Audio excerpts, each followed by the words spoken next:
শুভ সন্ধ্যা আমার ভিউয়ার্সরা। আমি কালার বারের কিছু লিপস্টিকের শেড দেখাচ্ছি তোমাদের। দেখো এগুলো খুব ইউনিক শেড এসেছে। প্রাইসটাও খুব রিজনেবল, আমি ডেসক্রিপশনে দিয়ে দিচ্ছি প্রাইসটা।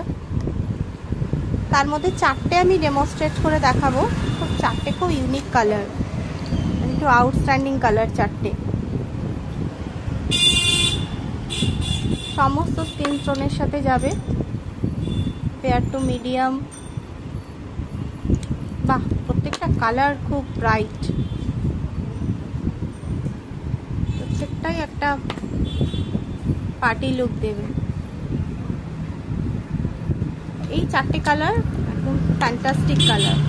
যদি তোমরা বালিবাজার নিউ ফ্যাশনে আসো তো এসে পারচেস করতে পারো। আমি কিন্তু দুটো নিয়েছি, একটা মভ আর একটা এই ব্রাউন শেডটা।